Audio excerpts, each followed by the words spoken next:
This weekend, my partner and I are attending DEF CON, and I decided there's no better way to spend some downtime than to try to find some non-destructive exploits for my suitcase. Currently here, I have an away luggage suitcase, and on it, it features a TSA-approved combination lock.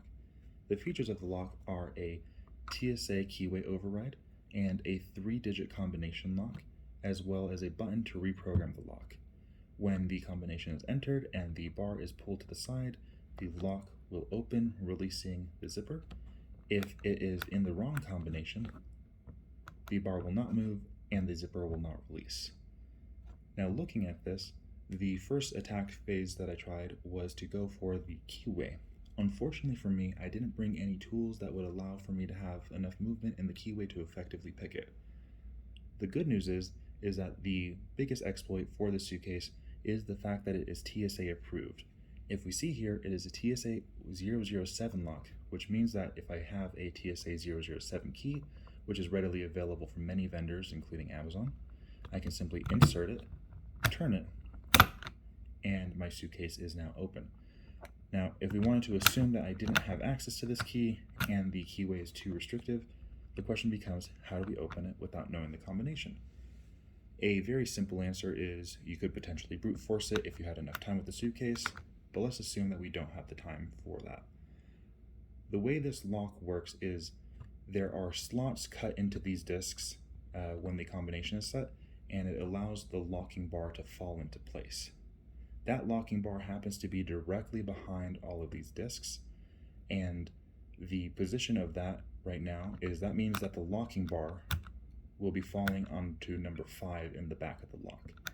Now, while I was looking and investigating this lock with my jeweler's loop, I was able to move the discs to either side, and I was able to discover that that gate is easily viewable and is quite frankly wide open.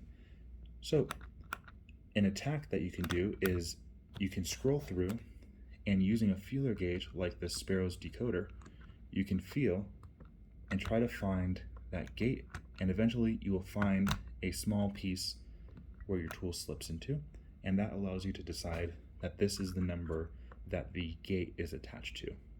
Now we can follow this procedure for all of them and then rotate these numbers by 5 and we will get our combination. So let's go ahead and actually do this.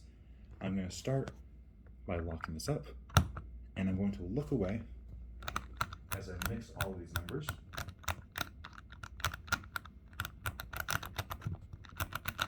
Try to make this as random as possible, and then I set the combination, and I'll go ahead and put these back in and mix this up just a little more.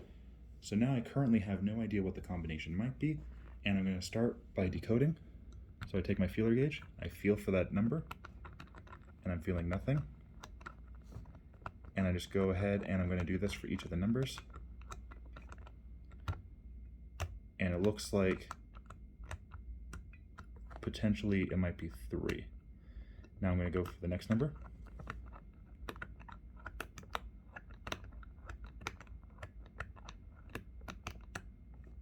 And it looks like it's going to be 6.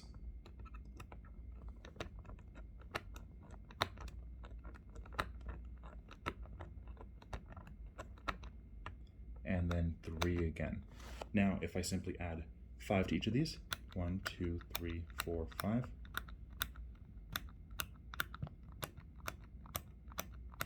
this should be our combination. That was fun.